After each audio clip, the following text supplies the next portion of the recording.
Viewers, हम पढ़ रहे हैं कक्षा 10वीं गणित की प्रश्नावली 1.1 का प्रश्न नंबर 5वां।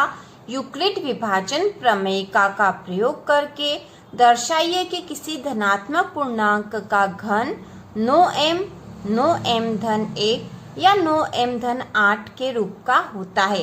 तो यह प्रश्न उसी प्रकार का है जिस प्रकार से हमने प्रश्न नंबर 4 करा था।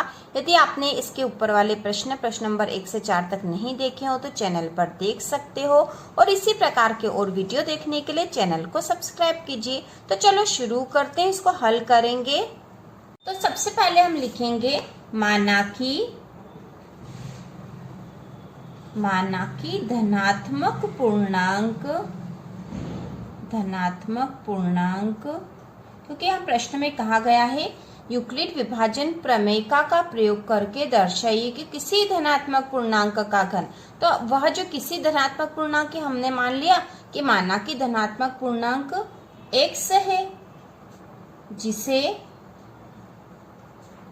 3q धन 1 तथा 3q धन 2 के रूप में लिखा जा सकता है। क्योंकि यहाँ यूक्लिड विभाजन प्रमेयिका का प्रयोग करना है, तो यूक्लिड विभाजन प्रमेयिका हमें पता है क्या होती है। वह होती है a बराबर bq धन r। ठीक है, यह यूक्लिड विभाजन प्रमेयिका का है और इस सूत्र का प्रयोग करके हमने बाकी के सवाल हल करे हैं।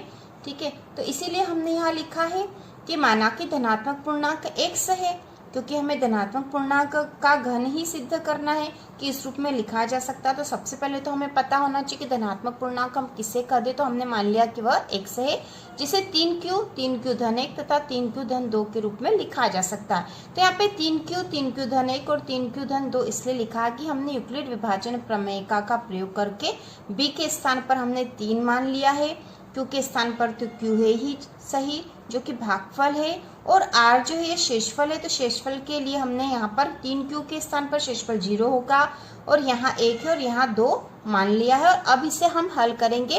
तो इसी प्रकार से यह इसलिए भी माना है कि प्रश्न नंबर 4 में भी हमें इसी प्रकार का दे रखा, और उसमें भी हमें यह जो है यूक्लिड विभाजन प्रमेयिका के अनुसार 3q धन 1 और 3q धन 2 संख्याएं दे रखी थी, वह हमने इसमें भी मान ली है। अब यहाँ पर हमें धनात्मक पूर्णांक का घन बताना है कि वह इस रूप में लिखा जा सकता है। तो हम लिखेंगे कि सर्वप्रथम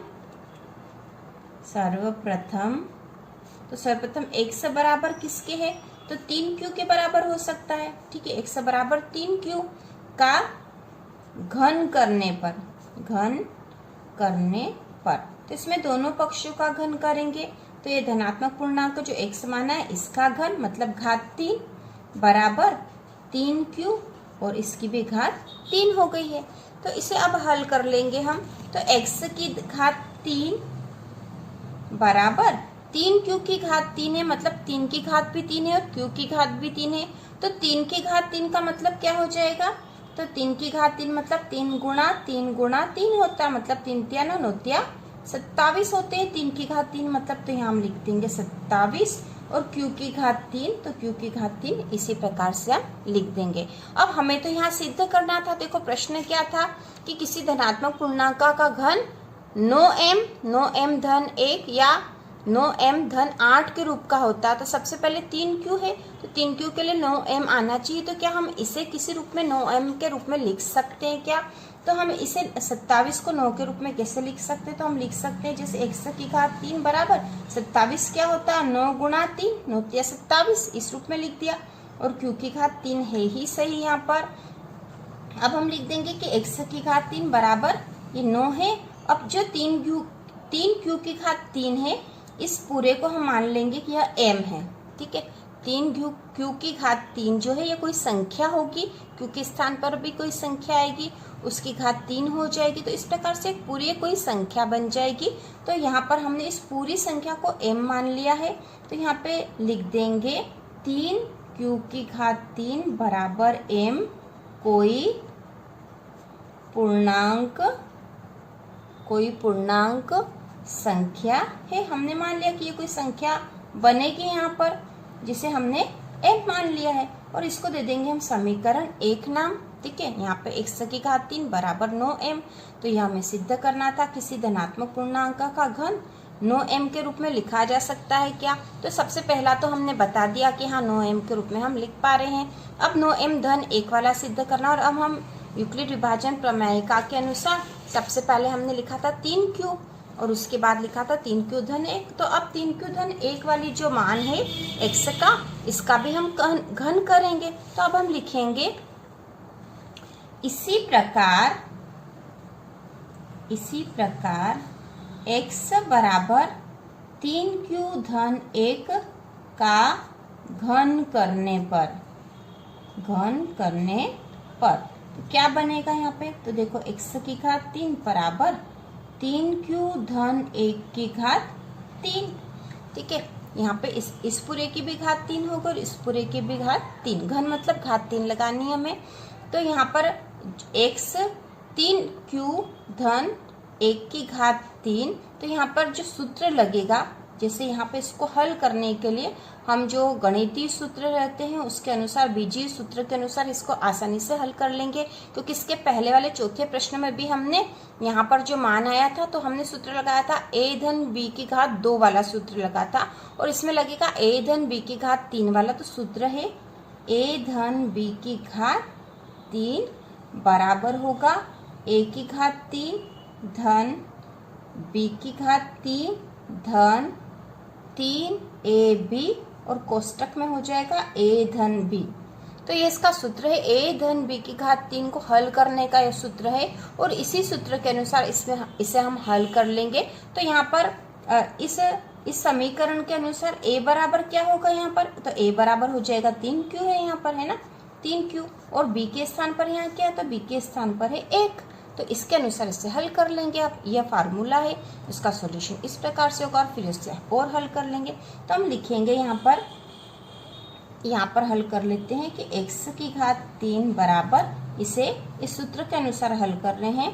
तो a की घात 3, तो a के स्थान पर है 3q, तो 3q की घात 3 धन b के स्थान पर 1 है, तो 1 की घात 3 धन 3ab, तो 3a के स्थान पर 3q, b के स्थान पर 1, और कोष्टक में a धन b है मतलब 3q धन 1 है। तो अब इसे और हल कर लेते, सूत्र के अनुसार हमने इसको लिख दिया है। अब इसे हल करेंगे और तो यहाँ पे हो जाएगा 3q की घात 3 मतलब 3 की घात भी 3 है और q की घात भी 3 है, मतलब 3 की घात 3 की घात 3 क्या होगा, 3 गुना 3 गुना 3, मतलब 3 का 3 में 3 बार गुणा है। तो यहाँ आएंगे 3 तिया 9, 9 तिया 27, और q की घात 3 के स्थान पर हम लिखेंगे q की घात 3। अब है 1 की घात 3, तो 1 का 1 में 3 बार गुणा है, तो 1 का 1 में 3 बार गुणा करेंगे तो 1 ही आएगा धन। अब ये तीनों संख्याएं गुणा में है, 3 गुणा 3q गुणा 1, क्योंकि यहाँ पे 3a भी था तो यहाँ पे कोई निशान नहीं, मतलब इनके बीच में गुणा का निशान होगा। तो 3 गुणा 3q गुणा 1, इनका गुणा करेंगे तो 3 तिया 9, 9 का 1 में गुणा करा तो 9 एकम 9, और q है तो यहाँ हो जाएगा 9q। उसके बाद कोष्टक में 3q धन 1।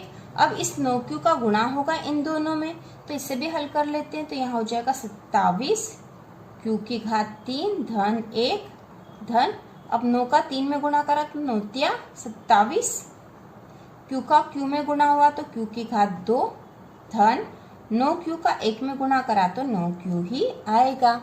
अब यह जो हमारे पास जो मान आया है इसे हम घटते क्रम में जमा लेंगे घातांकों के। तो यहाँ पे हम लिख देंगे 27 q की घात 3 धन, अब ये हो गया 27 q की घात 2 धन 9q धन 1।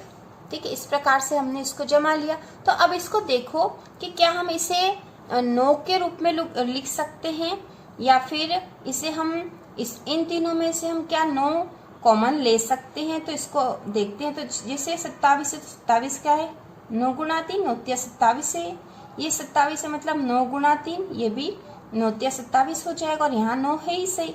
तो इन तीनों में से हम 9 कॉमन ले सकते हैं। तो ये ले लिया हमने, 9 कॉमन ले लिया यहाँ पे। ठीक है, तो यहाँ क्या बचेगा, 9 कॉमन लेंगे तो बचेगा, यहाँ बचा 3, तो 3 q की घात 3 धन, यहाँ से 9 कॉमन ले लिया तो बचा 3 q की घात 2 धन, यहाँ से 9 कॉमन ले लिया तो बचा केवल q है और धन 1। ठीक है, तो इस प्रकार का मान आ गया है ये। यहाँ 9 कॉमन ले लिया था हमने, तो अब और लिखेंगे हम बराबर 9। ठीक है, 9 तो कॉमन ले लिया है, ये वाला 9 है। और कोष्टक में ये जो संख्या है बच्ची, इसको एक बार फिर से लिख लेते हैं हम। 3 q की घात 3 धन 3 q की घात 2 धन q और धन 1। ठीक है, तो इस प्रकार ये जो संख्या यहाँ से यहाँ तक की जो संख्या है, ये कोई भी एक पूर्णांक संख्या बनेगी यहाँ पर। तो हम मान लेंगे कि ये जो पूर्णांक संख्या बनेगी इसको हम m मान लेते हैं। तो हम यहाँ लिखेंगे बराबर 9 और इस पूरे कोष्टक वाली संख्या के स्थान पर हमने लिख दिया m धन 1। तो यहाँ पर लिख देंगे, समीकरण 2 बन गई है ये। और यहाँ कोष्टक में हम लिख देंगे 3 q की घात 3 धन 3 q की घात 2 धन q बराबर m कोई पूर्णांक संख्या है, कोई पूर्णांक संख्या है। ठीक है, इस पूर्णांक संख्या को हमने m मान लिया, इस पूरी वाली को m मान लिया, तो यहाँ m लिख दिया और धन 1 हो गया। तो इस प्रकार 9m धन 1 यहाँ पर आ गया है। आगे हम करेंगे इसी प्रकार x बराबर 3q धन 2, इस रूप में भी हमने लिखा था। तो इसका का घन करने पर इसमें भी हम दोनों पक्षों का घन कर देंगे, मतलब घात 3 लगाकर इसको हल करेंगे। तो x की घात 3 बराबर 3q धन 2 की घात 3। तो यहाँ पे भी जो फार्मूला बनेगा a धन b की घात 3 वाला बन जाएगा, इस a हो जाएगा और ये b मान लेंगे और a धन b की घात 3। तो इसका जो बीजीय सूत्र होता है वह a धन b की घात 3 बराबर होता है a की घात 3 धन b की घात 3 धन 3ab कोष्टक में a धन b। तो यह सूत्र हमें याद करना पड़ेगा। ठीक है, यह सूत्र तो हमें याद करना पड़ेगा, तो ही हम एग्जाम में कर पाएंगे। तो ये आपको याद करना है। और इसके पहला वाला जो सवाल करा था उसमें a धन b की घात 2 वाला सूत्र भी हमें याद करना है। तो यहाँ पे हम इसको इसके अनुसार लिख देंगे। तो x की घात 3 बराबर, तो यहाँ पे इस सूत्र इस समीकरण में a के स्थान पर क्या है, a बराबर है 3q और b के स्थान पर b बराबर है 2। ठीक है, 3q और 2। तो इसके अनुसार लिखेंगे तो सबसे पहले हमें लिखना है a की घात 3 मतलब 3q की घात 3 धन b की घात 3 मतलब 2 की घात 3 धन 3 a के स्थान पर है गुणा में लिखेंगे 3q गुणा b के स्थान पर है 2 और कोष्टक में a धन b मतलब 3q धन 2। अब इसे हल कर लेंगे और तो बराबर 3q की घात 3, तो हमें पता है क्या होगा। 3 का 3 में 3 बार गुणा है, 3 गुणा 3 गुणा 3 3 3 9 27 हो गया है और q की घात 3 आ जाएगा धन 2 की घात 3 मतलब 2 का 2 में 3 बार गुणा, तो 2 दूनी 4 4 दूनी 8 हो जाएगा धन, इसका गुणा कर देंगे पूरे का, तो 3 तिया 9 9 दूनी 18, तो 18 q लिख देंगे हम यहाँ पे क्योंकि q भी था और कोष्टक में है 3q धन 2। इसे और हल कर लेंगे क्योंकि ये जो है 18q का गुणा 3q में 18q का गुणा 2 में करना पड़ेगा। तो बराबर 27 q की घात 3 धन 8 धन 18 नहीं लिखेंगे, 18q का गुणा 3q में करेंगे तो 18 दूना 36 18 54 हो जाएंगे, 54 q का q में गुणा हुआ तो q की घात 2 धन 18 का 2 में करा तो 18 दूना 36 q आ जाएगा यहाँ पर। अब इसे जमा देंगे हम घातांकों के घटते क्रम में, तो क्या हो जाएगा 27 q की घात 3, फिर हम लिख देंगे धन 54 q की घात 2 धन फिर 36 q। तो q वाली सब संख्या हमने साथ में रख दी है और बचा है धन का 8, यहाँ से लिख दिया हमने। अब देखो क्या इसे 9 वाले किसी रूप में लिखा जा सकता है, तो देखो 27 मतलब क्या होगा 9 तिया 27 होगा और 9 छंग 54 होता है ये, और ये 36 है तो 9 तिया 36 होता है। तो इसमें से हम 9 कॉमन ले सकते हैं इन संख्याओं में से, तो हम ले लेंगे 9 कॉमन ले लिया तो बचा क्या है यहाँ पर 3 बचा, 3 क्यू की घात 3 धन यहाँ से 9 कॉमन ले लिया तो बचा 6 क्यू की घात 2 धन यहाँ से 9 कॉमन ले लिया तो बचा 3 क्यू धन 8। अब देखो ये जो पूरी संख्या है यहाँ पर कोई सी भी एक पूर्णांक संख्या आएगी तो हम मान लेंगे कि ये पूर्णांक संख्या हो जाएगी m। तो हम लिखेंगे 9m धन 8 क्योंकि इस पूरी संख्या को हमने m मान लिया है।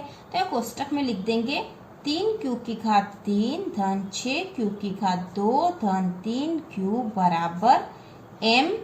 कोई पूर्णांक संख्या है, कोई भी पूर्णांक संख्या m हो सकती है, पूर्णांक संख्या है, यह हमने मान लिया है।